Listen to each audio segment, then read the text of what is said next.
Spooky, scary skeletons and shivers down your spine. Shrieking skulls will shock your soul, seal your doom tonight. Spooky, scary skeletons speak with such a screech. You'll shake and shudder in surprise when you hear these zombies shriek. I'm feeling it. You ever hear death grips? I mean, probably. There's this really great video I like to watch when I'm sad, and it's someone playing through, I think it's Rust, the online game where it's just people running around in like deserts and forests and shit. And the video is the guy, one of the characters, one of the online players in the distance comes running towards the current player. And as he gets closer, you realize there's a stampede of fucking animals chasing him. But they're not chasing him. They're following him. Because booming out of that player's speaker is death grips. I'm feeling it. And they are just stampeding after him. This like player is just like, just watches it fucking happen. Just from left to right. Oh man, never ceases to make me smile. I can't say that I have witnessed this. I'm cutting it, but I'm showing you. It's called "Oh Shit, I'm Feeling It." Oh shit, I'm feeling it.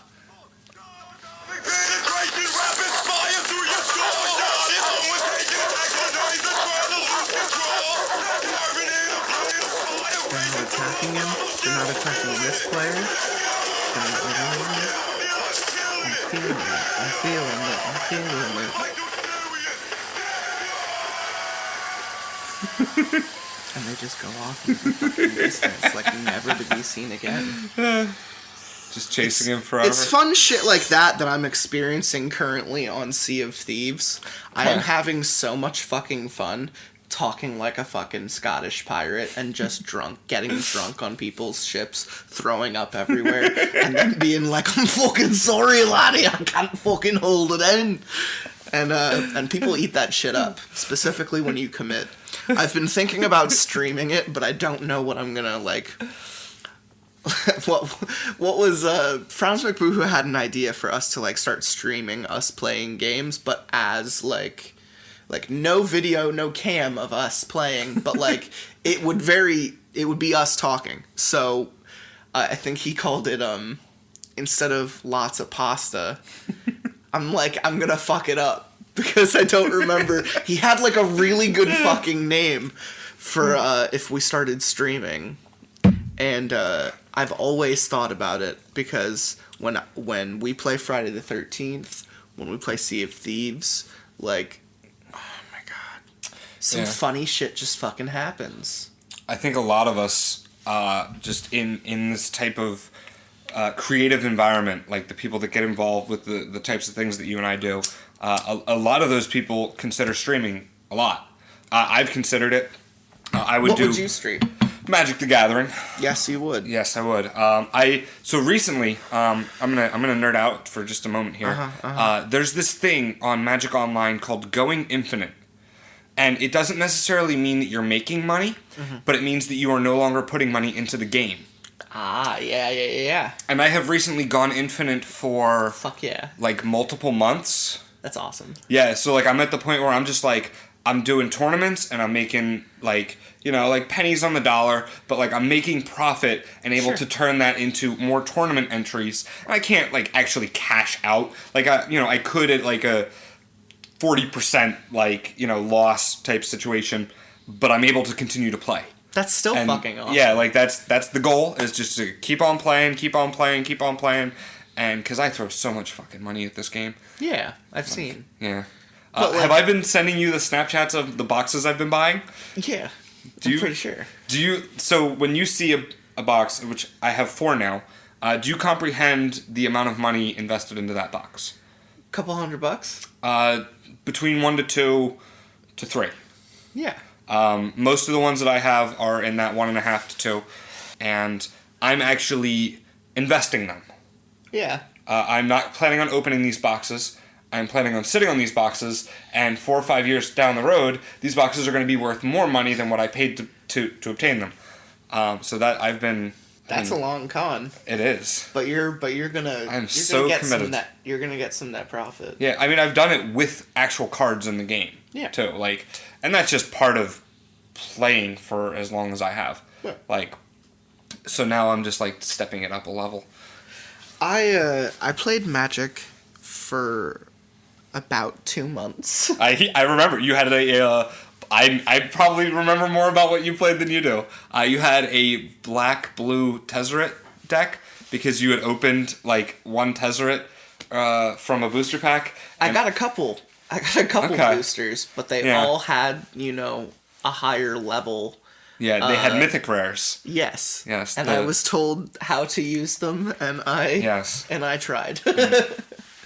And you had a very good deck that I was jealous of, because I could not have afforded to go out and purchase those. It was Tezzeret, and they were randos. Yeah, I didn't invest any money into it. It was short lived, and that's a shout to Tom Bongbadil, because he built that deck for me. I'm pretty sure. Him and I still play every once in a while. Yeah, I do remember. I remember what they looked like, and I vaguely remember how to play. Vaguely. Yeah, I mean, it's a card game, so it's one of those, like, it takes you 5 minutes to understand the basics of what you're doing. Mm-hmm. It's not, like, complicated, but it takes you, like, 5 years to understand what the fuck is going on. Not even to be good. Not even to be good, to understand what you're doing. Sure. And, like, to be good, like, I'm not good. And I would say you are. With the whole infinite thing? That doesn't mean I'm good. That means I'm... consistent? Yes. That seems to be my favorite word today. It does, but it has been very fitting. I was saying earlier that ever since we went pro on SoundCloud, which this started in 70. We went pro at 70, and I uploaded the entire catalog there. Huh. The entire master catalog is now on SoundCloud. I am paying to do this.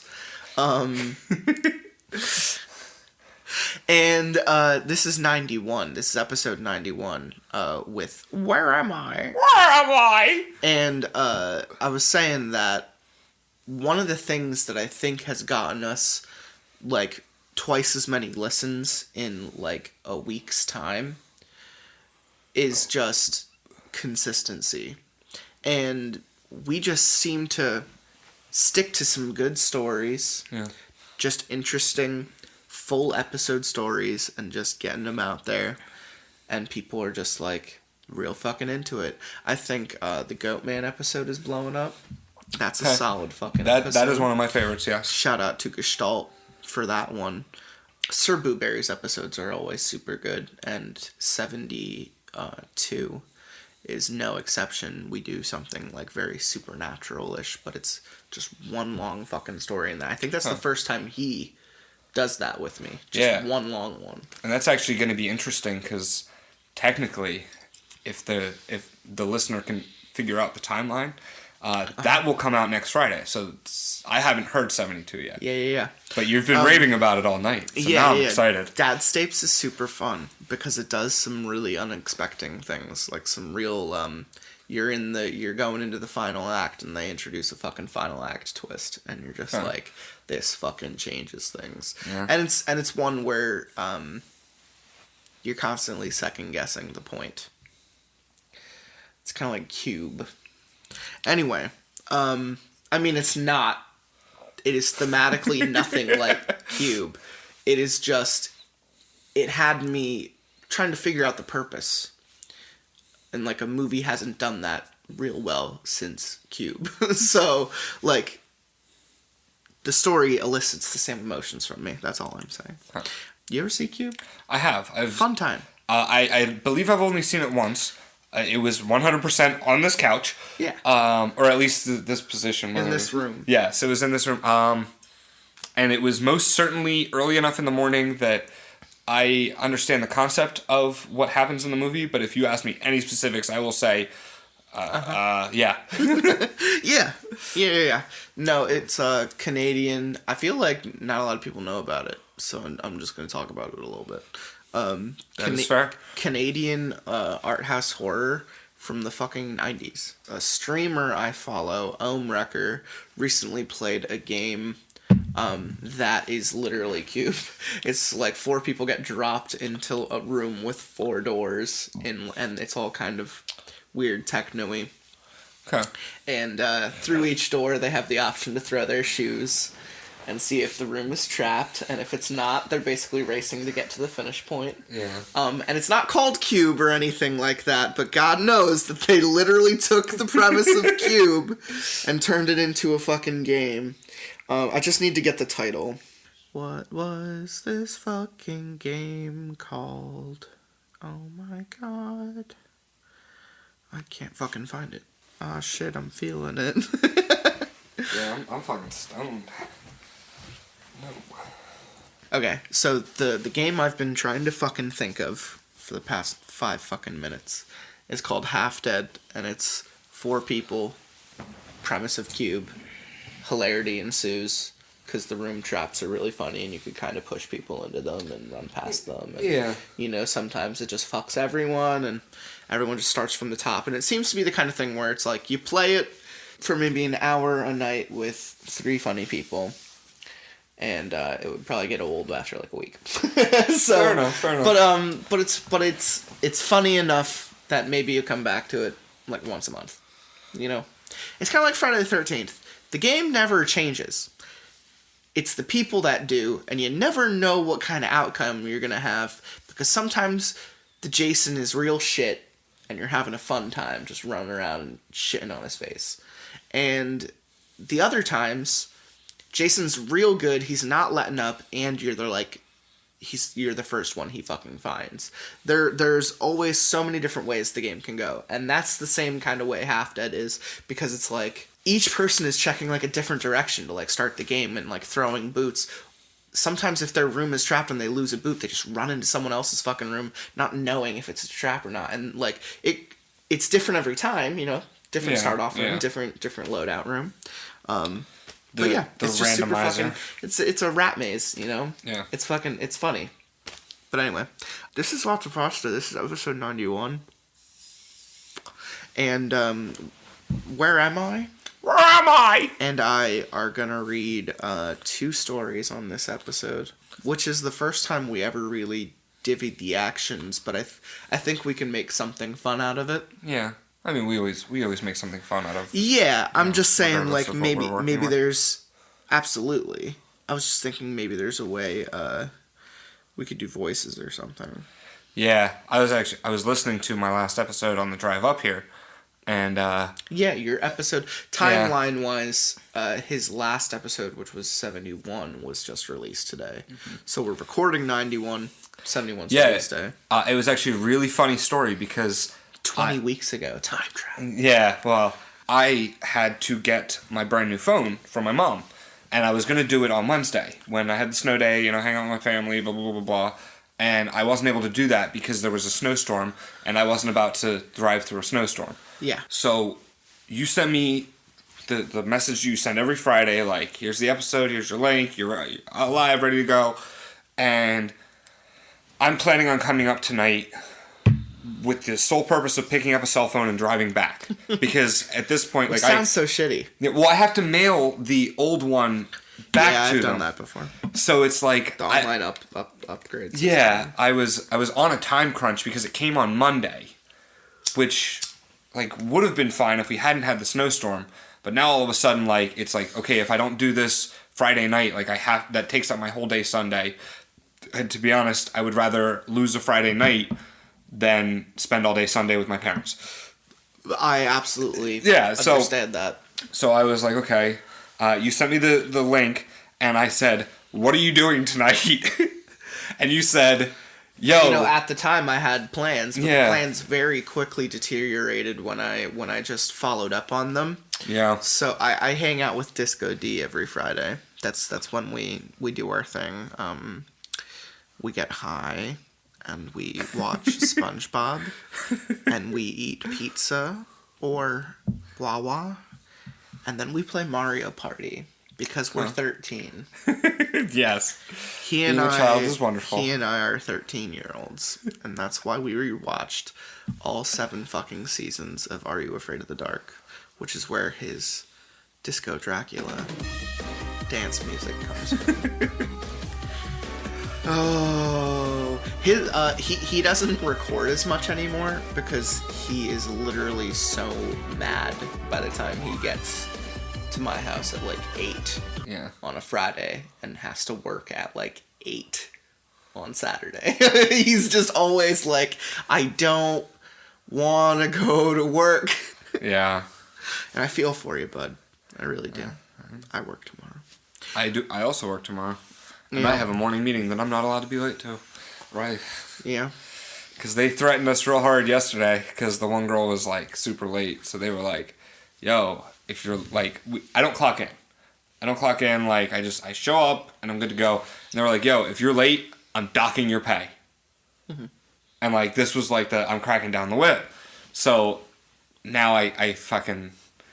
I mean, I know what I'm going to do tomorrow, but... I've been there. Yeah. I worked for a... I'll just loosely say pharmaceutical company. And they needed everyone to be on their shipping times. Like, they meant to the fucking minute. Yeah. And no one gave a shit. So many people got fired. So many people got fired before we very quickly learned that break time is break time. And we have to be back at a literal minute. Yeah. Yeah, you learn that shit. But I mean, you'll get it. You're good. You're good. Yeah. And in like 2 weeks, it'll be fine again. No, I absolutely understand. Yeah. It's just like tomorrow is my life. People just go through, like, the management just goes through, you know, they get their ass reamed out for not getting numbers, and they have to press down at a certain time, but the minute those numbers are increased, they don't give a shit anymore. Yep. Yeah, I absolutely feel you. The industries work the same. Capitalism. Yeah, they do. Anyway, we're reading 2 stories tonight, and the first one we're gonna read is called I Don't Sleep Anymore, and I relate to this. I was gonna say, this sounds like my life. I relate to this heavily. Yeah. And I could chalk that up to I had a night job for 2 years, but I mean, even before that, I used to, like, sneak out of the fucking house at, like, midnight and have sex till, like, 3 a.m. and fall asleep in my ex's bed and then drive back home and then go to high school class that morning. That was, like, 2-hour nights, and I did that to myself, absolutely. For the vagine. In middle school, I would go to bed around midnight, 1 o'clock in the morning, and I would wake up at 4:30 in the morning. Why? I don't fucking know. Yeah, man. I did that all throughout middle school. I remember junior high, we had an earlier wake-up time, so, like, my wake-up time was, like, 6. Yeah. Whereas high school, it was, like, 7. Yeah, so, yeah. 4:30 wasn't, like, that strange compared to, like, I would have been up at 6 anyway. But what would you do? Watch TV. See, I would game. I would find reasons to game in the morning, honestly. I would wake up early just to, like, play something. Because I knew I wasn't fucking playing it last night. But you know what I was watching? What were you watching? Like fucking Teletubbies. Oh, dude. Were you high? No, I was like 13. Oh, come on. I was like, yo, cigarettes are cool, man. Like, Teletubbies are ironic. No, they're not. It's a children's show. I know. I realize this now. But at 13 years old, I thought I was the fucking coolest, man. No, dude, I mean, you were the coolest. I was the coolest to absolutely nobody, including myself. Aw, come on, man. Don't be like that. I had a wonderful childhood. And... Say high school was fun. I would never want to do it again, but sure. You had a rough start. I had a rough life. I didn't want to go there. Like, if we're being honest, I found it out at 13 years old that I was bipolar. Yeah. I had a rough life. Mm-hmm. Like, and, you know, I mean, obviously shit gets better. Yeah. But it took a long time to get better. I feel you. I wasn't diagnosed. That's a word. Yeah. That mattered. Till I was 19. And that was kind of forced upon me, where I just thought I had, like, depression. But I mean, the two go hand in hand. Yeah. Because the switches. They knew right away with me. Like, yeah. And I mean... and I'm, like, my brother has never been, but... confirmed. Yeah. By me. Yeah. Yeah, it's hereditary. Yes. For me, it's like all the guys on my dad's side of the family. It's just... For me, it's... fucking all of them. I mean, she will not admit to this, and I would not admit to this openly, but my mother is bipolar. Oh, I mean...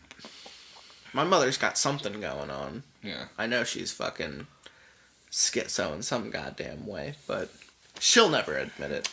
Not until she's old and actually schizo. My mom probably still wouldn't. Moms! She doesn't. Gotta love them. Yeah. Back to the story. I don't sleep anymore, and I would actually blame my mother for several reasons why I don't sleep anymore.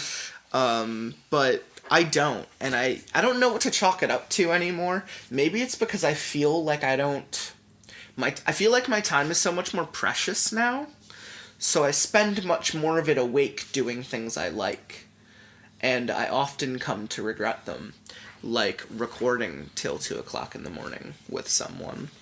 Yeah. You know, like, didn't regret it at the time, but then I would stay up till, like, 4 just because I had night things I wanted to do. Mm-hmm. Things on, like, a internal docket, you know, like a schedule I kept. I don't know.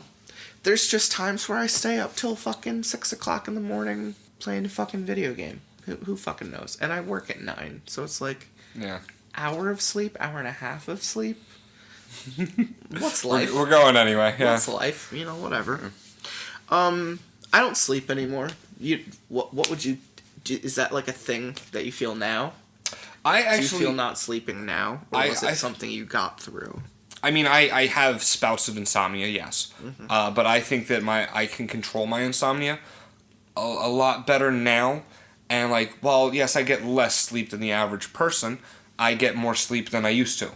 Mm-hmm. And I can go back to that, like, arrhythmic, like, you know, not sleeping all the time, like, very easily. But, like, if I go through the motions and, like, the breathing exercises and all the fucking whatever bullshit they tell you to do, like, you know, I actually get consistent sleep. Yeah. I worked a night job, and it got me home by, like, 1:30, and I would fall asleep by, like, 3. Mm-hmm. And I wouldn't be expected to be back till 3 the next day. So that was the most fucking sleep I ever had in my life, because I would sleep then from, like, maybe 6 to 2 or, like, 3 to 11. It was fucking sweet. I would wake up at, like, lunchtime and eat, like, a fucking egg and then, like, play a video game for 2 hours and then go to work for, like, 9 hours and kind of hate it. But, like, it paid a lot. So I was like, fuck. My sleep was real fucking good. And now my sleep went to shit because school. I go from my night job to having to get up at 5 o'clock in the morning. Yeah. Because I just went back to school like that. What time do you get up for work? Tomorrow I'll get up at 7:30. Yeah, that's a kick in the nuts. I mean, it's not that bad.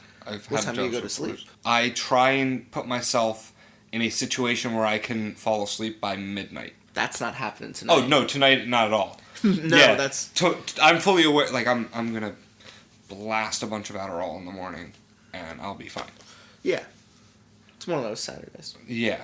We're having what's called a mailer, so they're expecting a ton of people, so I'm going to be very, very busy, so I want a little extra nudge. Focus. Anyway. Yeah. And then to combat the tiredness. I was literally just telling someone that you and Adderall, they're just like, they're good friends. Yes, we are. We have been for a very long time. He was like, can he get me some? And I was like, I don't know. I mean, I can. I don't like to do large amounts because I like them. Yeah, no, I absolutely... the minute you said it, I was just like, he wants it for himself. Yeah. That's okay because it's for him. Yeah, and I don't do it every day because I have done it every day, and it'll fuck you up. I stopped sleeping. Yeah, it'll fuck you up. I've absolutely seen that. So I have Space to do... Cowboy. Shout out. Adderall. You probably wouldn't like that. Anyway, we're reading something called I Don't Sleep Anymore, and Adderall will do that to you. This is from Reddit No Sleep. Ramiel? Ramiel? It sounds funny. Yeah, it's like someone saying Daniel. Yeah. Because last time you were saying, like, Mickey and I was... Or you were saying Mikey and I was saying Mickey. But, like, I was fixated on Mickey, so I, like, couldn't change. The funny thing is... That motherfucker put in C's sometimes. So, like, it's not like you were wrong. Yeah. He just wasn't consistent. Yeah. Word of the night. So, I just wanted to be... Try and be consistent. Yeah, Ramiel. Cool. As American as possible. Sarah Palin. Ramiel. My name is Ramiel. I want you to read this right before you go to sleep.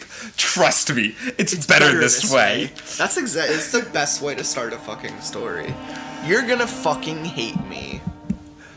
If it's the middle of the day for you, perhaps you're not quite tired yet. Bookmark this and read it when your eyes are starting to itch with tiredness, but you're not nodding off yet. I don't want you to forget about what you read.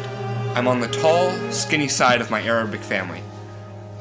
Guess I take after my mom in that respect. Though I'm pretty sure she didn't have this much facial hair. Perfect. She named me after an angel that is responsible for divine visions. I wonder if she knew how right on the money she was. Why does my name and physical features matter? I suppose it doesn't. But if I'm going to share something this personal with strangers for help or some kind of catharsis, I'd rather you had a good idea who I am and not just a blank slate. I don't want you to forget me when this is over. The thing the rapist says all the time. Really? It's just like a really dark gallow humor. Okay. Okay. Something a rapist would say. Yeah. I thought you were being, like, statistically correct, and I was like, I don't know any rapists. Let me get my pipe real quick. Yeah, I don't know any rapists. It's like, unless you're trying to tell me something. Oops. That's a joke. Ha ha ha. Before we begin, here's an interesting fact to wrap your head around. Your brain produces an extremely high amount of psychedelic compound called DMT. I'm not going to pronounce that. Dimethyltryptamine. Good enough. 2 times in your life. Once when you were born, to cope with the pressure it puts on your fragile infant body during the painful process of birth, and once again when you are seconds from dying, to ease the burdens it puts on your body and mind as they both shut down for the very last time. That's fucking nuts. This is often why people claim to see their loved ones who have long passed on their side, bright lights from the sky or feelings of elevation. The process is so strong that it has the capabilities to erase everything in your mind, like a mass wipe of your hard drive. Now you might think that this isn't too important if you're just starting out your life, or simultaneously moments away from it coming to an end, but I ask you to entertain the notion that you possess a soul, or an inner essence of sorts. What if that soul, that consciousness, that essence of you simply continued on, without the knowledge of a past existence? What if, at the moment of death, you saw something so undeniably horrifying and inconceivable, something that you'd only seen in fleeting dreams and nightmares throughout your life, that your brain compensates in the only way it knows how, by erasing any prior memory of it, before allowing what makes you, continue on to the next stages of whatever is out there. Your brain's last failsafe, a defense mechanism to ensure that you won't carry the burden with you. But like any kind of defense mechanism, there's always a bypass, and there's always a black box. So, what do you think of the premise so far? I mean, it sounds to me like this is a spirit telling the story that, like, you know, like the black box. Remembering a prior life? Yes. You know, he figured out his prior life, and now he's I do like the idea of some kind of cosmic fucking horror that the human witnesses when their soul transcends. I think that the idea that we are picked up like hard drives, erased and then placed back down, and what we witness in that erase and back down period is so cosmically fucking horrifying that it's served us a purpose of continuing to exist. Yeah. I mean, it sounds like The Matrix. Cool. I was gonna say it's a mix. I absolutely thought The Matrix. Yeah. I say it's a mix of almost The Matrix, but it's also like I think it's called The Beyond. It's the guy who did Reanimator, and it clearly has Lovecraftian or From Beyond. It has like Lovecraftian notions. Yeah, okay. But it's literally just a guy who wants to like transcend and see the next, side, the other side. Mm-hmm. And like he realizes there are monsters there, but like in a Hellraiser kind of way, he like joins them. And it's nuts, and it makes people real horny, and it's funny. Anyway, if this story went that way, I mean, fuck yeah. But anyway. DMT is a chemical produced by your pineal gland, and it is responsible for us dreaming every single night. Not the reason, however. We have no idea why we dream. We just do. Inception. As soon as we enter REM sleep, our dreams become their most memorable and malleable. It is at this point we have dreams which take proper form, that we can feel most real and percept to be the most acceptable. Though we seldom ever remember the dream itself, because like a drug trip, our brain is determined to protect us from that existence. But what if that isn't the only reason? Consider this. The older we get, we sleep considerably less hours. As babies, we sleep up to 14 hours, and by the time we hit 18, it's half that amount. What if this is a defense mechanism our brain develops so we don't spend too long in that realm? No, I'm not talking about The Further from Insidious or some kind of Nightmare on Elm Street knockoff, before your already horror-obsessed minds make some kind of parallel to an existing franchise for comfort or relatable aspects. From Beyond. You're still very much within your own mind. But there's something else there with you. Now I ask you to suspend all beliefs or non-beliefs. The Matrix. And read on to hear my story, and why I no longer sleep, and why, despite being an atheist, I pray to something. Anything. Hell, even Hypnos would be a welcome evil right now. That should my mind succumb to sleep, and my body fail me, that I don't dream. I'm a counselor at a local university. I took on the job in September of last year as a ditch effort to bump up my resume and reduce rent through living on campus. It was your usual run-of-the-mill kind of work. I talked to terrified first years who'd never lived away from home before and were simply not used to their newfound freedom, dealing with homesickness, new friendships, one-night stands, etc. The second years were dealing with social troubles within their houses/apartments, deadlines mounting, and the occasional unplanned pregnancy. The final year students were typically near breakdown over the disorientations and end-of-year exams, so you'd offer them all the appropriate advice and your own experiences at the university as an example, and then ultimately hope it all sinks in. If not, well, there's always next week, and beyond that, a private therapist. But, like all forms of employment that deal with face-to-face interactions, there's also one encounter that you never forget. For me, it was Milo Morgana, a second-year student. Moraga. Milo Moraga, a second-year student studying psychology and physiology. Philosophy. Fuck, I'm stoned, man. I'm fucking stoned. I've been muddling through. You've been consistently just changing words like every paragraph. Yeah. And it's like you haven't been, like, totally far off. Yeah, like, it's your like, mind just kind of yeah, set, it sees one thing, says it different. You understand the point, you don't understand why it's fucking weird, but... But psychology and philosophy matters. Yes, so, Milo Moraga, a second-year student studying psychology and what the fuck word is that? Philosophy? Philosophy. Yeah, psychology and philosophy. The first time he came into my office, he struck me as a little bit gaunt. His striped long-sleeve top hanging off him like it stretched out in the wash. Strung out, but shy. That would have been my first impression. And I think he sensed my preconceived notions, avoiding making eye contact with me as he shuffled inside. He was apprehensive, sleep-deprived, his hair greasy under a black beanie, and his eyes laden with heavy dark bags underneath, like someone who had put eyeliner on while he slept. He sat down, glancing around at the windows, and leant forward, cracking his knuckles and rubbing his hands over one another hastily. "Hello, Milo. How can I help you? I understand you asked for this appointment because of anxiety. Do you want to tell me about that?" I looked through the brief set of notes the receptionist gave me and tried to study as best I could while he spoke. Nothing that would ultimately help me discern the problem. It just gave him time to compose himself.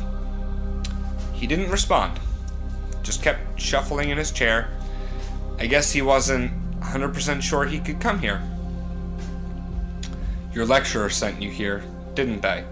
I said bluntly, feeling a slight headache came on as I felt an awkward 30-minute session rearing its ugly, monstrous head. He nodded, but I noticed something in that moment that made me think there was more to it. His expression was almost like he was pleading for his life as he quickly nodded. I leaned forward, placing my hands under my chin and up to my lips as I observed him. I had to be very careful with how I handled this. If he was suicidal, one wrong statement could leave him with a noose around his neck. "Milo, what happened in the classroom to get you here? Can you tell me that much?" He mimicked me, leaning forward as well, though his posture was furthest parallel from my own. It looked like his spirit was broken. "The lecturer, Miss Armstrong? She was talking about solipsism, and I just lost within it. Do you know what solipsism is?" Solipsism. Do you... There's solipsism. Solipsism? I don't know what that is. I don't. So It sounds like we're about to find out. Yeah. The solipsism. Solipsism. I did, but I shook my head. I didn't want to interrupt him when he was being so open. It's the philosophical belief that everything an individual perceives is only in his own mind. Matrix. It is a construct of his own psyche. There is no other human beings, no other individual thoughts, just his or her own. I guess I found the idea kind of comforting, and I broke down. I raised an eyebrow. That's certainly not a usual response. "Comforting, Milo? You mean to say you enjoy being alone and isolated?" No. The opposite, actually. I have a lovely group of friends, a loving family, a fiancé, but it was comforting for another reason. If it's just me, then what hurts me is just me. I know what I'm capable of, and it makes any kinds of threats a mute point. It means that he put his hands up to his mouth and began crying silently. The picture of this situation was getting uglier and murkier the more he explained.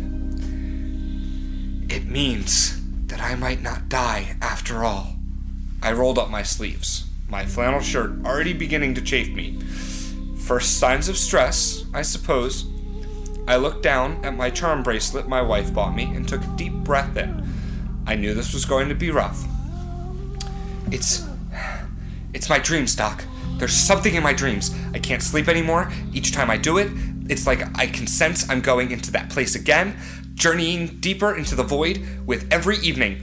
I've tried taking coffee, shitloads of Red Bull, and any cheap-ass energy drinks I can get my hands on. I even took those pills truckers take so I can stay wired for 18 hours, but, well, you know the problem, right, Doc? He looked down and started rubbing his hands together, his knees bouncing as he struggled to keep it under his control. Withdrawal symptoms combined with sleep deprivation. This kid was getting more tweaked by the minute. The problem being that we all have to sleep eventually, no matter how long we put it off. I exhaled. Milo, I want you to start at the beginning. I know you're anxious to get some kind of help, but if I don't know the root of the problem, I can't give you the correct advice, okay? Now, I want you to take in 3 deep breaths. In through the nose, out through the mouth. Can you do that for me? And you don't need to call me Doc. I'm just a volunteer counselor. You can call me Rami if you like. Rami. Rami. Ramiel. Ramiel. It's Rami. Daniel. It's Daniel. Rami. You can call me Rami if Rami. you like. He nodded and did as instructed, his demeanor improving slightly with each successive inhale, though this was hardly a permanent solution to his paranoia. I don't want to ask at this point how long he'd been awake for. I could tell it had been more than a handful of days. Once an individual goes past the 3-day mark, they will begin to lose their grip on sanity, and brain cells will start to die. Fuck, really? Interesting. I lost a lot of brain cells that way. I was silently hoping I could find the problem to this sooner rather than later. I've never made it past 3 days, so. Yeah. I mean, like, continuously not sleeping, like just staying up the entire. Yeah, like 72 hours. Yeah, the closest I've ever been was somewhere in the 50s. I remember passing out at, like 8 a.m. on that 3rd day and sleeping in, a day. 75. I slept like 18 hours. Wow, that's fucking nuts, dude. I was in college. It was like finals week. Yeah. And that's my record. It's 75. Fucking At some point, you stop asking what time it is, and you start absolutely. saying what hour. Yeah. Like, I'm on the 36th hour, dude. I don't fucking care. Like, that's how you refer to time. Like, dude, at 42 hours, I need to be in this building. Like, and it gets fucking loopy. Oh, I absolutely know. Yeah, sleep is a bitch. All right. Let me get a little closer. I picked up my laptop to take notes. Go ahead. Tell me when all this started off. What follows is the unedited conversation. This is verbatim what was said between the two of us. I'm gonna ask, can I read for the guy and you continue reading the rest of the story as the narrator and the narrator's voice? That would be fantastic. If I can find the audio recording later, I will attach it to the post.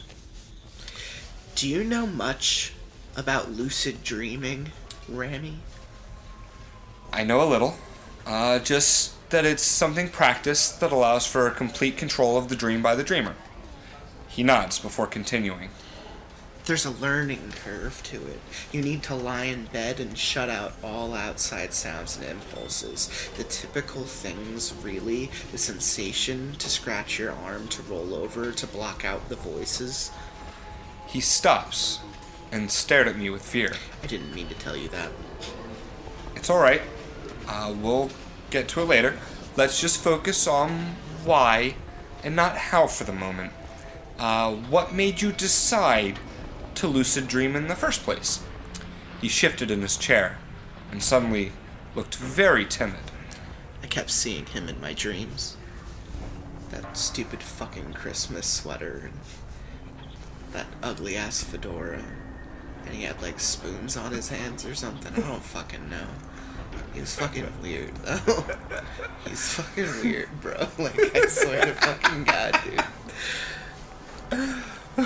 At first he'd just be a random appearance. And then he'd start to try and approach me. Friendly smile and hand outstretched.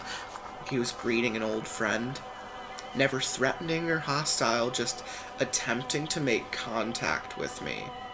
Though he'd never get to, every single time I'd be distracted by something at the last second, or my dream would veer off in another direction. He shifted in his seat and closed his eyes before continuing. I remember in the first few dreams we had, he'd just be lingering in the background. If I was walking through a street, he'd just be standing with the crowd my brain created and not really reacting to anything but me. I'd see him watch me, but then my dream would shift and I guess I'd just ignore it and carry on. After a few weeks, I began getting better at controlling my dreams. I'd start to mess around with the world I was inhabiting, like Inception, I guess. But more personal. I'd turn myself into a member of X-Men, or I'd go on a date with my perfect woman, you know? Things that you can only dream of, literally. Well, that's when he started to become more apparent. I'd usually wake up before he actually got too close, but I'd always remember the look on his face before I did. His eyes widened. He always looked so angry. Former abuse victim? I thought, adding it to the list of potential issues and solutions. I didn't want to stop him while he was on a roll. I nodded to show my attentiveness, and he continued. I still remember the first time he managed to speak to me. I was in a park I'd visited as a child with my mother. It was a small piece of heaven in London back then, a mental safe haven when things got too stressful, I guess, but this was nothing like I remembered it. The trees weren't trees, they were corpses, stacked on top of one another, some overlapping and meshing with one another in unspeakable positions to form branches. I could feel the atmosphere almost turn to pure disgust as they noticed me, unstable to move or even speak to me, but their eyes said everything. Because at first they fixated on me with hatred, then quickly away in sheer terror. They'd seen something far more terrifying than the fate they were already suffering. So, His eyes welled up with tears, unblinking as they streamed down his face. I looked, I looked and saw him standing some 40 feet away down the path, his head bowed. He wasn't moving, and yet he was. His body was almost rippling. The closest way I can describe it is the way a signal on a TV channel in the old days used to bend and flicker when the signal was weak, but every time I blinked, he came closer. I tried for the longest time to not blink, really I did, but the brain betrays your conscious impulses. The more you try to put off a basic function, the more your brain wills you to do it. When he was 10 feet away, he simply vanished. By the time I had registered that he was gone, I heard a whisper in my ear. He was standing right behind me. I could feel his breath on my neck. Rami. It didn't feel human. There was an awkward silence. He took in some deep breaths and shuddered. Obviously, reliving the memory wasn't going to be something pleasant for him. But the way he reacted, it was like he truly had experienced this. I stared at him, nodding, and silently encouraging him to continue. When he didn't, I leaned forward and quietly asked him what I'm sure he was waiting for me to ask. What did he say to you, Milo? Milo shook his head.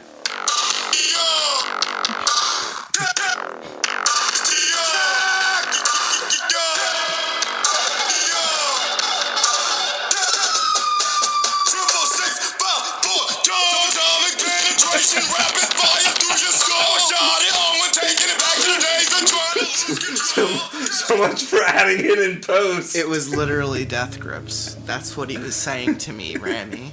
It was literally like the song, and I was feeling it. Milo shook his head. I'm sorry, I don't remember. That was when the dream ended.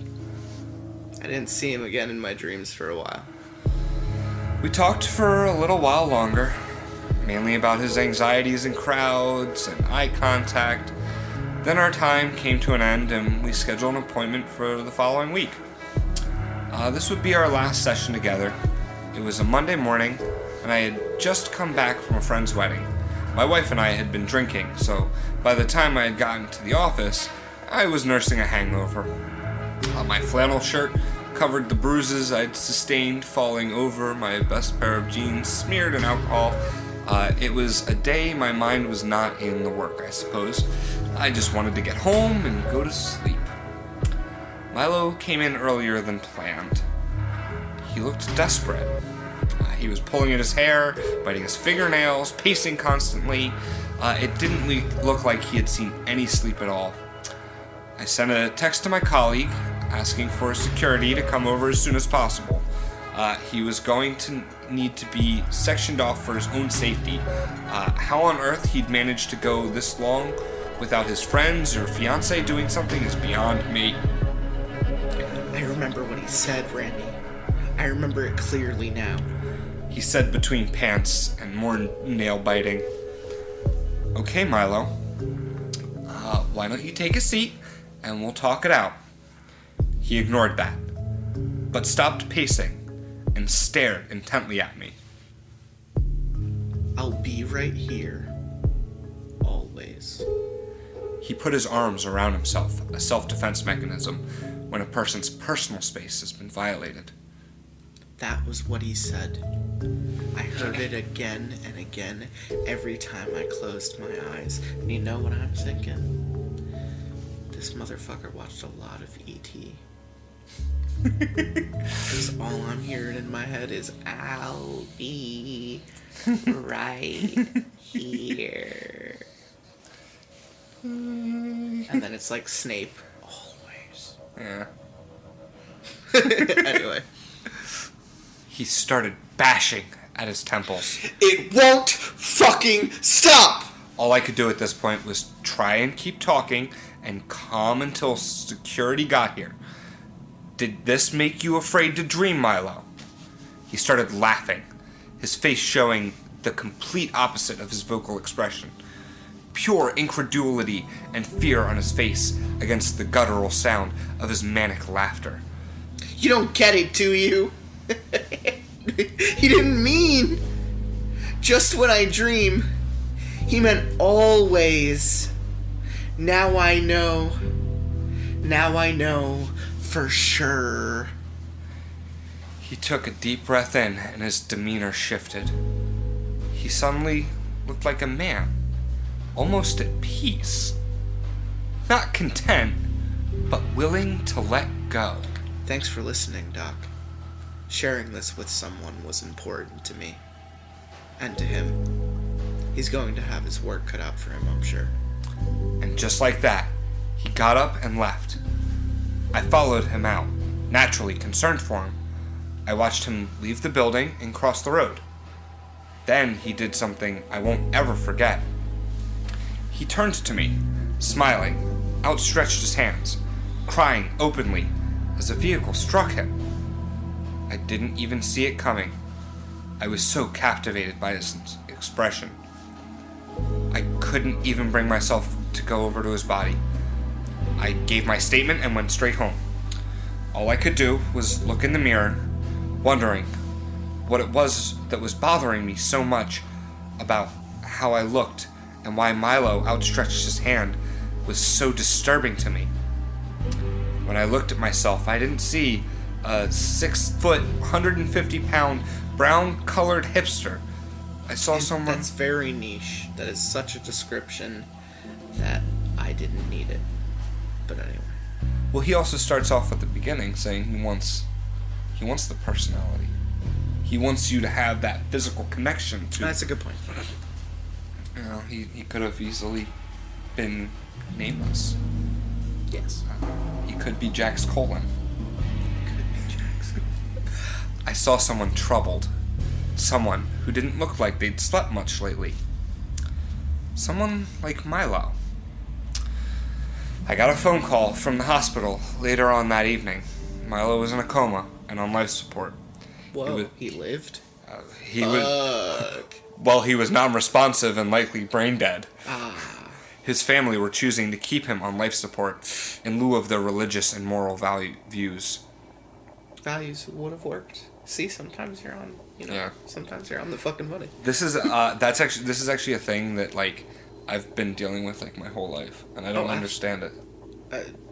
It's just, I think your brain's just skipping a step. Yeah. It's saying, why would I read C when D is right fucking there, man? Exactly. A, B, D, E, F, G, H. Yeah. Yeah, I mean, it's not... Yeah, because she's one of the first people I like read with. Or she's the first person who had the balls to say something to me. I remember even as early as when we did, like, acting classes together, there would just be these times where I'm just like, you're not saying the lines, but, like, you're saying close enough to the lines. Like, and even in, like, high school, where it's just, like, red rum. It was just like, you're not saying the line how I wrote it, but, like, you're saying it enough like it that I'm not upset with you. Yeah. So it's just like, Where Am I is just gonna ad-lib his entire script. Yeah. He's just gonna ad-lib the entire script, but he has enough of an idea of what he's supposed to say at the time that I'm, like, fully confident in his skills. Yeah. It's stuck, man. It's stuck. It's totally fine. My brain is weird, and We all have, yeah. Like, it literally took me, obviously you noticed before I did. Yeah. Like, it took me years to figure this out. I was, like, well past college before somebody, like, sat down and was like, by the way, like, you're doing this thing. Reading. Yeah, it's like... And you're like, reading. Yeah. Yeah, no, I feel you, man. I'm feeling it. I think, deep down, they just didn't want to let him go. I'd been asked to go into his apartment with a member of his family to see if there was anything to indicate why he would willingly stand in front of oncoming traffic. I won't bore you with the traveling details, but his apartment was surprising. I half expected a filthy, rundown place filled with half-eaten food and human waste, given his obsessive and unstable state. I guess I just watched too many detective/horror movies growing up. This place was immaculate. Everything was extremely clean and organized. He'd already packed up a lot of his material possessions into boxes with names on the front. This was already beginning to look premeditated. He had a desk beside his bed. That was the only place in his room that showed any signs of lack of sanity running off on his living conditions. Books on demonology, the science of sleeping, DMT, some sleeping pills, and a journal. His brother went through the boxes while I took a look at the journal. I'll include photos later if I get permission from the family. Names will have been changed, and anything too personal will, of course, be blurred out. It initially contained legible, competent insights into his nightly journeys as he began to lucid dream. Which, I don't know if you've, like, researched lucid dreaming or know anything about lucid dreaming. I'm real into, like, Vanilla Sky is, like, one of my favorite movies, and that always makes me sound like a fucking asshole when I say that. But, I really like that movie. I love Vanilla Sky. I don't know too many people who know what Vanilla Sky is.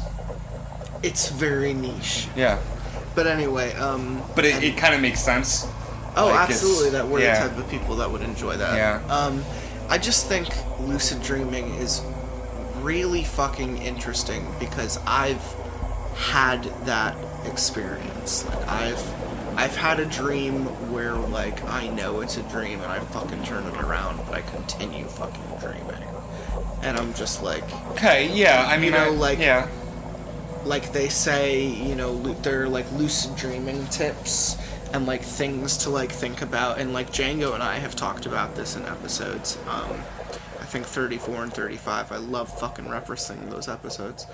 But yeah, I've always just been super, super into it. But as this other entity began to make himself more known and aware, the content shifts and the writing becomes hastily scrawled. Certain words appear larger than others. He questions himself on numerous occasions and draws the man's face more frequently as the journal comes to an end. The final entry is barely legible, but it details a conversation he had with the man in his dream, and that a reminder that he would be with him always. After this, there is just a single word on the hard back of the journal, rewritten over and over, almost like it's been carved in. Dream. Which brings us... Dream, dream, dream, dream, dream, dream, dream.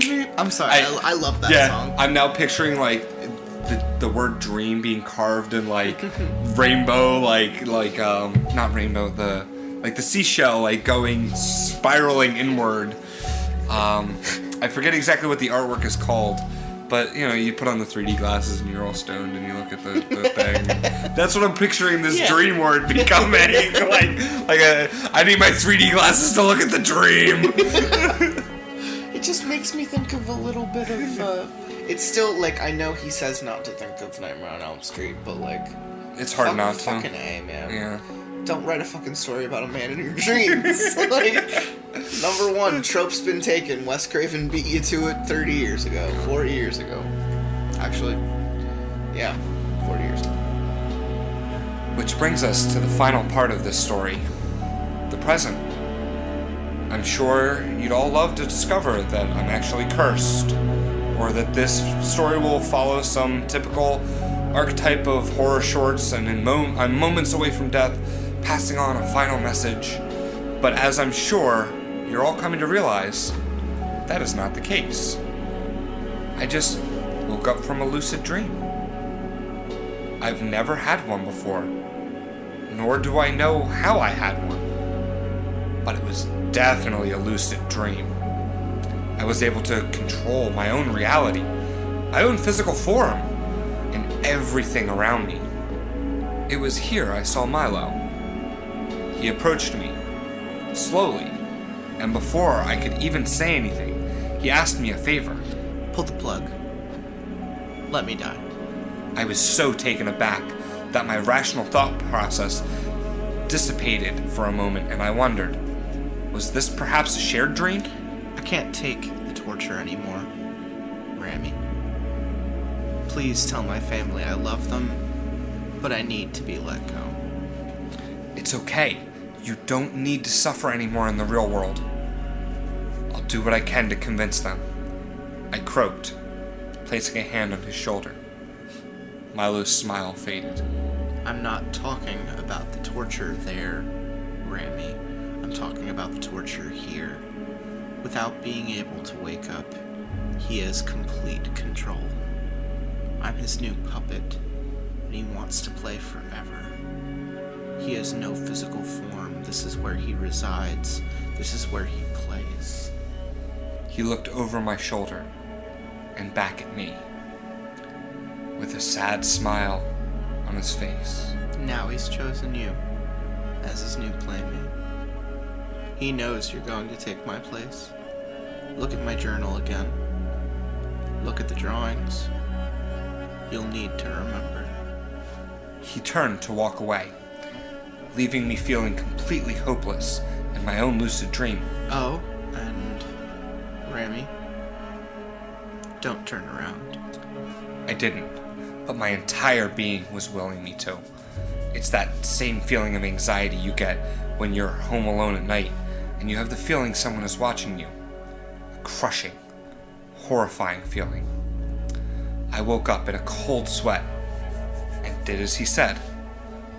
I looked over the journal, and in addition to scanning the drawings, I found a theory Milo had documented in between the pages of his journal. An idea is manifested through suggestive stories and cultural signifiers we can plant ourselves. A character or a concept into our subconscious and our dreams with enough hints, both subversive and subliminal. An idea, be it malicious or noble, can grow and manifest in one's mind before being shared to the masses through any kind of information supplement. The second section detailed a supporting theory. Within every story told, fictitious or semi-biographical, exists a universe that we have created that is as real as our own. For how can we truly know if our reality is more valid than the one we have created? How can we truly know we have not just been added into a story of our own by a neutral writer we know as God? This reality is as malleable and relevant as the one within which we dream. Our dream world, or coma world, it can be argued, are the realities, and our concept of reality is but a dream in itself that our brain creates to escape the chaos, uncertainty, and pain of our dreams. You're probably painting a very good picture of what is happening right now. I've attached an image of the man in this story, and I'm sure you're all familiar with him. If you are, you'll understand why I've done this, why I've made you aware. There is no Ramuel. In that name is a subliminal plant in itself. It means dreamer in Arabic. I described him perfectly for you as a defense mechanism against what is going to happen in the coming weeks, months, and years. I gave you plenty of physical aspects for your brain to put together. You only know a basic layer of who he is, so that your brain can put in the key elements which will make you trust him. You know, it's funny, but what I found out, that what Milo meant by dream, it's an acronym. Dream, WHEREAMI, evil, always manifests. That's where I got the idea for WHEREAMI. He exists now to help fight off him. Because you've read this, read my experience and Milo's. You're now aware on a subconscious level, and he needs new playmates. This is no warning that implies you can do something to change it. You can't. Your dreams are his playground, not yours. You can shrug this off as another horror short if you like, if that makes you feel better and sleep easier. But he doesn't just strike the night you fall asleep. He strikes when you allow your dreams to become more open and easier to mold. He only enters when the reality is in flux. But with Ramuel in your head now too, you have a guide, a protector to help you. I didn't. At least Milo is at peace. Hopefully I will be soon too. I've been putting off sleep for days. I can't do it much longer. I'm beginning to feel drowsy. I took a large amount of sleeping pills before writing this last section. I can't put off sleep forever. I don't know what I'm going to do. I'm going to wake up or not, but at least you've all been warned about him. Feel free to reverse Google image search the hosted image. Learn about him, and if you feel a sense of familiarity, please be careful. Dream of Ramuel. You will be safe. I wish you all the best. You might not know my name or my face, but do not forget my story. I will do my best to answer any of your questions in the comments later. Do not forget about him, because believe me, he won't forget about you when you fall asleep. The worst thing about all of this, I'm not sure he stays in the dream world anymore. When Milo looked at me, I think I mistook his expression and his gesture. At the time, I thought he was crying and happy, stretching out a hand to shake my hand. Now I think he was terrified to see his worst fears manifested in the real world, and he was stretching out his hand to stop him getting to me in the real world. Why say this now? Well, I've been getting steadily drowsier, and I've felt someone breathing down my neck for the last 20 minutes. Who knows? Maybe it's just my paranoia. Sweet dreams. Dream, dream, dream, dream, dream. Do you want to look at the picture? I do. Have you seen this one? I have not. I'm fairly certain I know exactly what picture this is. Okay. Is this going to give you fucking nightmares? I'll be fine. Yeah. It is literally exactly. Okay, yeah, that's not gonna give me nightmares. Okay. I find that very comical. Yeah, I knew exactly about that one because there's a shorter story that this is based off of, which is probably why people think this story is so good. This was a Reddit No Sleep Month winner. People probably think this story is so good because years before, there was a creepypasta called Have You Seen This Man? And they describe it's a short story. We've even probably read it on the podcast. I just don't know which episode. Okay. It's somewhere in the first 20. I'm pretty sure it's with either Sir Booberry or Terry the Tickler. It's one of those two. And it's just called, like, Have You Seen This Man? And it's just the guy. It's like 3 pages. And it just explains that people all over the world have been having this phenomena of seeing the same guy in their dreams. And it kind of got, like, a little bit of groundwork because people were like, I kind of have. Whether or not it was all just a thing, whatever. Yeah. But the people who forgot about that story subconsciously remember that picture. So reading this new story probably brought it back up and made them kind of freaked out, or at least a little paranoid. Yeah. But we had read the story literally somewhere in the last year of this podcast, so I know for a fact that the only reason I know that face is from the first creepypasta. Anyway, what'd you think of that fucking story? I liked it. Yeah, I liked it a lot. I liked the ending when you could hear the psychosis coming out. Yeah. And I'm sure, like, you had fun. Yeah, I had a great time. I was like, because, with my thing, it's like the ups and the downs and the ups and the downs. Yeah, it's like that's... No, when we commit, we go hard. And I think that's the funnest part about the episodes, because I know Django commits. I know Sir Booberry commits. I know you commit. I know Tenron Otrin absolutely commits. And it's just Gestalt. Absolutely. We love to get into that, the darkest part of some of these stories and just kind of act them out. And I know, like, the most harrowing example I have at this point is episode 80 is super important because we read Pen Pal. And Pen Pal is going to be, like, our longest episode to date because it's, like, an 80-page story all in one fucking episode. And the only reason is because I didn't feel right splitting it up. It's a story you sit through on a night when you need to feel it. And that story will fucking blow you the fuck over like a fucking tractor. And it's haunting, but we had, Frowns and I had to have him there to read the story with, but we were like 100% serious with reading it. And it was one of those stories that it leaves you breathless by the end, that you feel fucked up having read it. But anyway, we love going to that fucking place and seeing you have so much fun with that last story is just, it's a hoot. And I really liked that story. I thought it was super cool, albeit unoriginal. It pretty much took that 3-page story and turned it into a 20-page one. Yeah.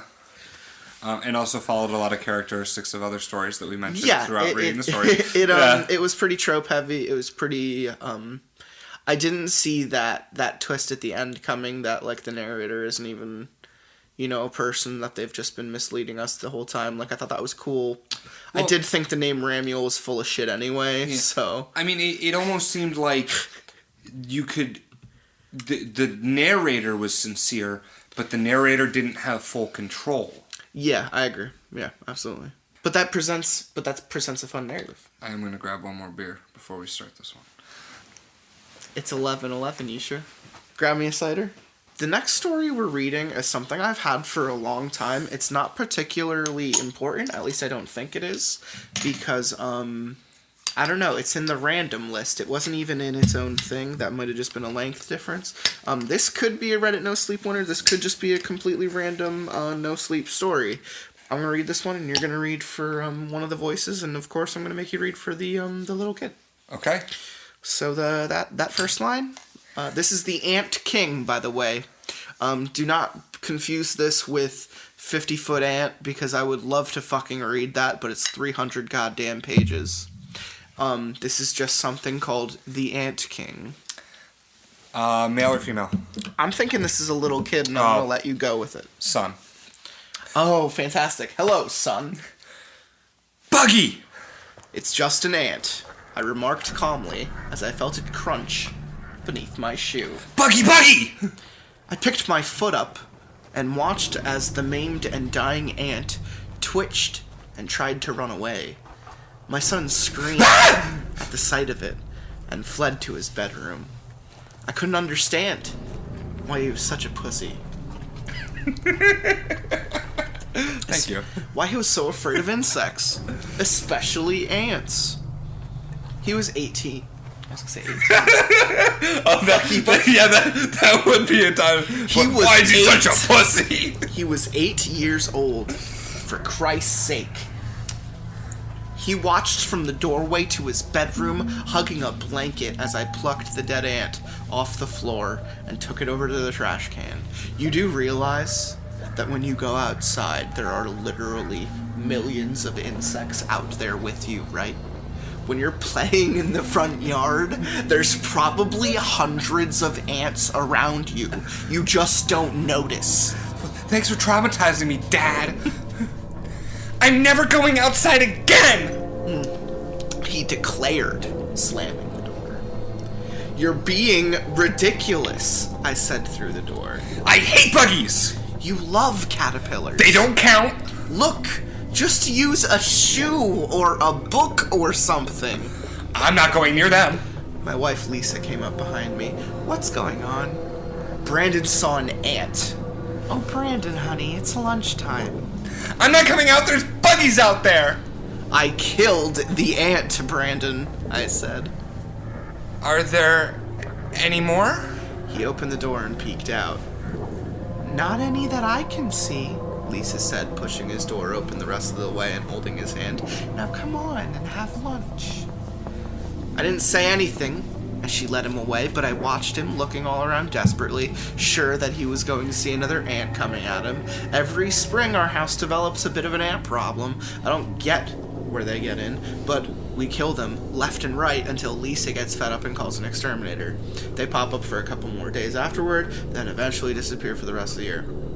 It was just the start of ant season. It was a Saturday, and I was coming upstairs from the basement where I had been handling a load of laundry when I heard Brandon screaming. I dropped what I was carrying and sprinted up the remaining steps, through the kitchen and into the hallway where I heard him in the bathroom. Buddy! Oh, for fuck's sake. Just kill it, Brandon. No! His voice indicated full-on panic mode. Buggy! I was determined this time to resolve the fear of insects and make him handle the situation on his own. I'm not coming in. You're just gonna have to kill it yourself. He started screaming, demanding I come in and save him. When that didn't work, he cried, begging me, save me, buggy, buggy. I stood outside the bathroom door calmly, repeating to him over and over again, I'm not killing it. Mommy! He started calling. I want mommy! If his mother had been home, she'd probably have finally come to his rescue. Mommy's at the store, Brandon. You're welcome to wait, though, or just pick up a book and squish the ants yourself. This is like torturing the little child. Yeah, I love it. That's fantastic. No, please, kill it. I walked away. I didn't say another word, I just walked away. He heard me go, and his screaming and crying got louder and more shrill. He screamed again. He said things I couldn't make out, partially because he was halfway across the house, and partially because he was blubbering so much that he wasn't making any sense. Yeah, but you can't hear me fucking read. Yeah. Then I heard it. The sound I had been waiting for, a loud whomp of something heavy and flat hitting the bathroom tiles, and the squeak of the door opening, and the scamper as Brandon sprinted out like the devil was after him. He jumped onto the sofa and covered himself with pillows. See? I said. You did it. Don't you feel better now? He didn't say anything. He just sobbed and hid. I went into the bathroom to clean up the ant. He had dropped the biggest, heaviest book he could find on it. Some fantasy novel Lisa had been reading. I picked it up to see what was left of the terrifying buggy. Holy shit. Jesus. It was a big... an orangish brown looking monster of an ant about as big as my thumb. There was a weird pattern on its back, like a series of pale yellow dots. It was crushed, but still struggling to drag itself away, only its thorax was mashed to the floor. I held a heavy tome over it, ready to put it out of its misery, and for a second it seemed to turn. And did it look at me? I dropped the book. Then I dropped it again, just for safe measure. Looking at it again, it was not like any sort of ant I'd seen in the house before, and it made me really uneasy. Where had it come from? And worse, were there more like it? I shivered at the thought of those things crawling in the walls. Good on Brandon for killing that behemoth. If I had known how big it was, I would have been less inclined to make him do the deed himself, but I felt proud of him, taking care of it nonetheless. Grabbing my phone, I took a photo of the ant before wadding up some toilet paper and wiping it off the floor and book, and then tossing it in the bathroom trash. Then I went and consoled Brandon in his pillow fort. That was a big ant. I know. He sniffled. I'm proud of you for killing it. I petted his head gently. I didn't know that they got that big around here. It was going to eat me. No, buddy. I sighed. Our ants don't eat people. After Lisa got home and I helped her unload the groceries from the car and get everything put away, I told her about Brandon's run-in with the monster ant. It was big, I admitted. I'd never seen one that big. I showed her the photo on my phone. Jesus, she stared at the picture. I'm calling the exterminator. It was 2 weeks earlier than usual, but I didn't disagree. The next morning, Brandon woke up, bursting into our bedroom, screaming what was quickly becoming his catchphrase. Buggies! Buggies! I was still mostly asleep, so I groggily rolled over and brushed him away. Come on, buddy. Just kill it yourself. You can do it. No! He shrieked. Buggies! Lots of them! Oh, shit. I jumped out of bed, my mind whirling with thoughts of more ants like the one in the bathroom the day before, all crawling all over our house. I pulled on some pants, looking around my bedroom, wondering if there were any in there with us right then. Nothing. Brandon ran out of the bedroom ahead of me, leading the way. He turned the corner into the bathroom and started up his shouting again. Buggies! Buggies! I breathed a sigh of relief. A line of small, normal-looking ants were crossing from somewhere behind the radiator on the far wall, past the tub, and up into the trash can. Just a procession of ants. moving with odd determination. What were they doing? Buggies! Brandon shouted. Ah, right. I grabbed a book off the counter and started squishing. The ants scattered, running in their typical confused patterns. And you know what I thought of? The fucking fun fact you told me on your Odd Kids episode about ants not going near dead ants because of their secrete the pheromones. Yeah. That is so fucking weird. And this, like, inhuman ant sends out, like, a fucking SOS beacon, and they come running, but why? Is it still alive? Maybe it's the king. King Ant. The Ant King! Named up someone. The ones that were on and in the trash can continue their march through, disappearing somewhere behind the sink. Within a few seconds, the parade dissolved into chaos with several dozen dead ants and the rest retreating or gone. Brandon was hopping around in the hallway in a panic, but he settled down quickly. I took him into the living room and got him set up with a bowl of cereal before going into the bathroom and cleaning up the dead ants. We definitely needed that exterminator. I had never seen the problem so bad before. Monday, I went to work. It was a school holiday, so Lisa and Brandon got to sleep in and relax, but my office was still open, so I took the opportunity to go in early with the plan to get out early and go home and take Brandon to the park for an hour or so. It was a beautiful day. Around noon, I called the exterminator to see if he could stop by the house later that day and spray for the ants. We'd been using the same exterminator for the past several years, so he knew us by name and knew we'd be calling sometime soon. I told him that we'd had a run-in with a new type of ant, something bigger, like I'd never seen before. I told him how Brandon had squished it, and I'd even gotten a picture of it. Can you text me the photo? He said. You bet. I opened the picture on my phone and sent it his way. Just for your information, that thing was about as big as my thumb. Hang on, I'm looking. I sat there, the phone to my ear, waiting for him to express his shock at how big the ant was. Mother of God! I heard him exclaim. I know, right? No, you don't understand. His voice sounded weird. I'd known him for years now, and he never sounded like that, frightened. This ant. Are you saying you killed it? Brandon squished it with a book. Why? Get your family out of the house, right now. I felt a chill run over my entire body. Are these ants poisonous? Is that a fire ant? He didn't answer. His voice seemed to be trembling. Call your wife. Tell her to grab your son and get out of there. What's going on? My arms were starting to tremble. I felt a wave of panic and confusion wash over me. Is it some sort of infestation, or are there more like that in the house? No. There's only ever one like this. Then what's the problem? You never kill it.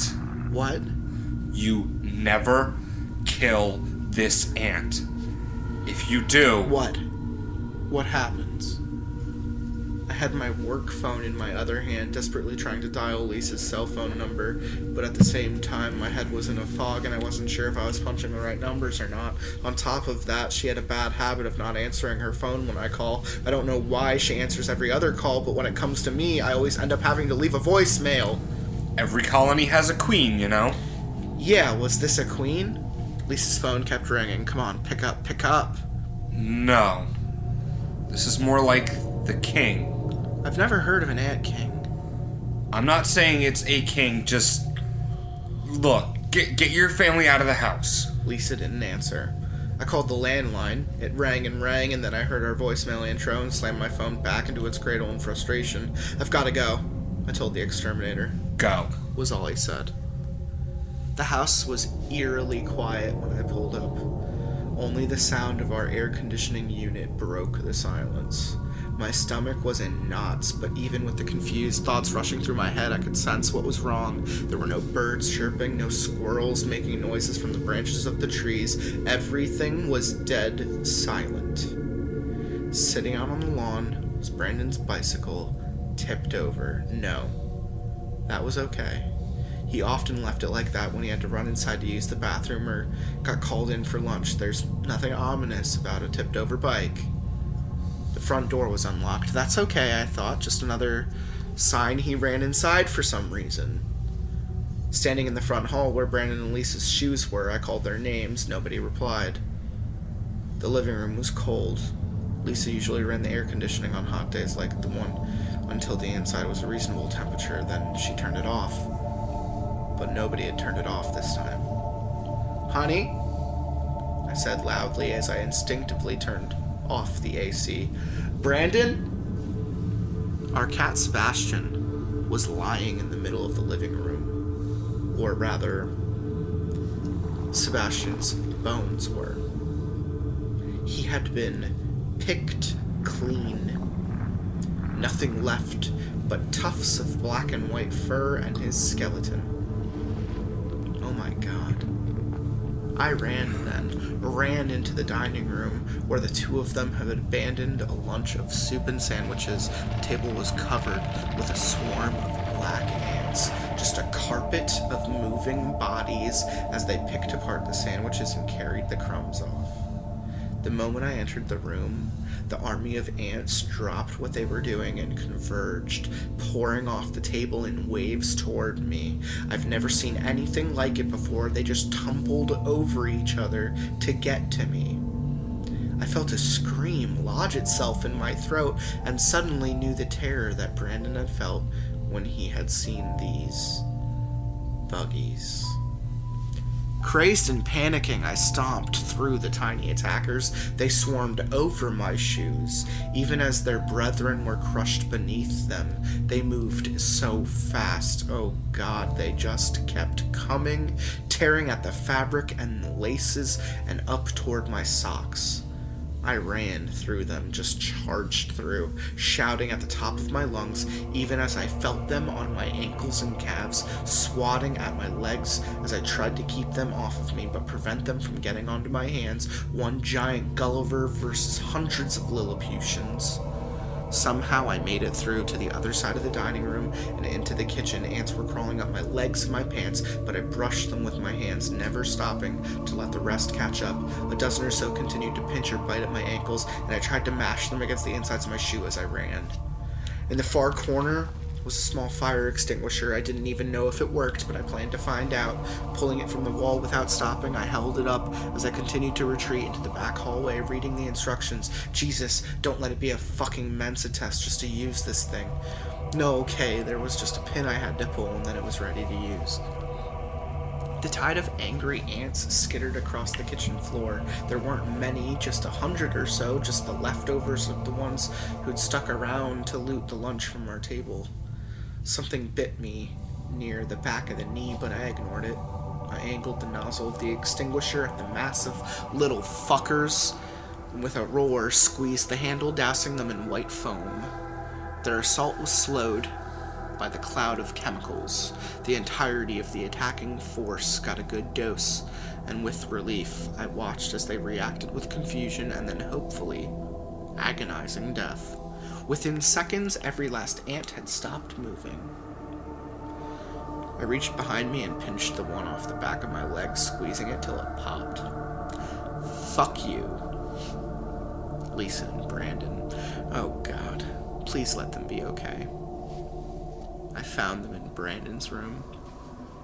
Lisa had tried to keep the ants out by stuffing clothes under the door, but the ants had gotten in anyway. What was left of her was curled up in a fetal position in the middle of the room on a blood-soaked rug.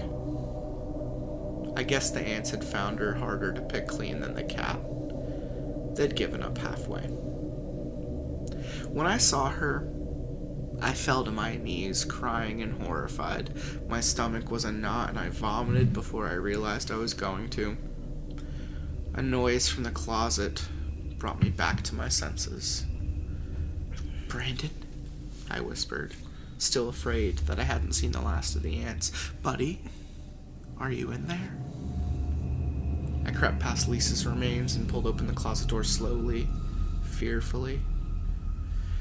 Brandon was propped up against the wall, seemingly unharmed. He just stared off into space, his mouth hanging open, his body slowly rocking back and forth. I stood between him and Lisa. I didn't want him to see his mother's corpse. "Oh God, buddy," I whispered, kneeling down to try and get him to look at me. "It's going to be okay. We gotta get out of here." He made this noise, like a gurgling noise. That was really good. "Brandon?" I leaned forward and touched his arm. And then I saw the way the front of his t-shirt was moving, and the dark, wet stain. And then I saw the ants.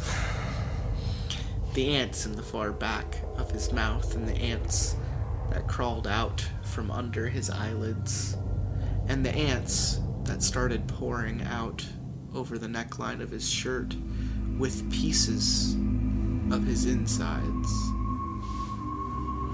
And I ran. I ran so far away.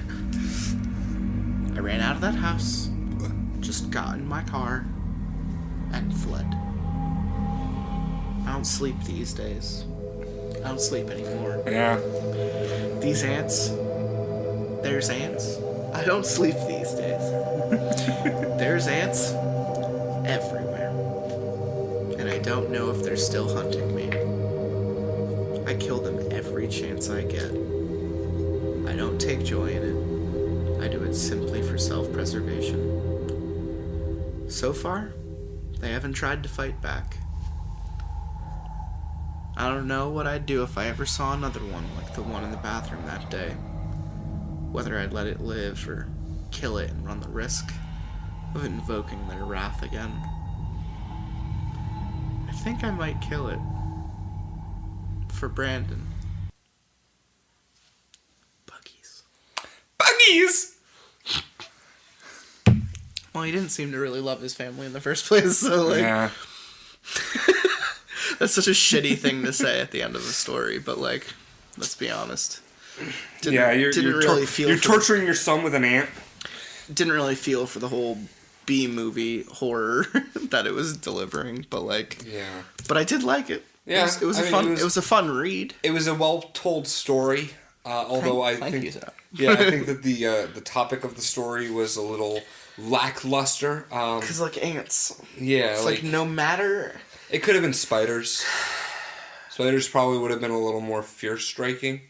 Although I personally am not afraid of spiders. I just know that many people are. Depends on the spider, I suppose. Also true.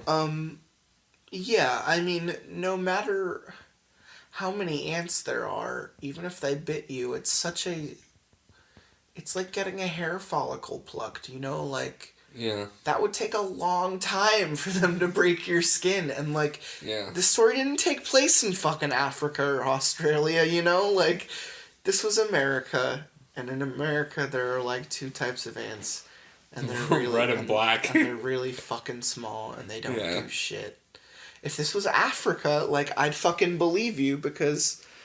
You know, an ant the size of your thumb. Bullet ants are on the pain index scale at like a fucking 12.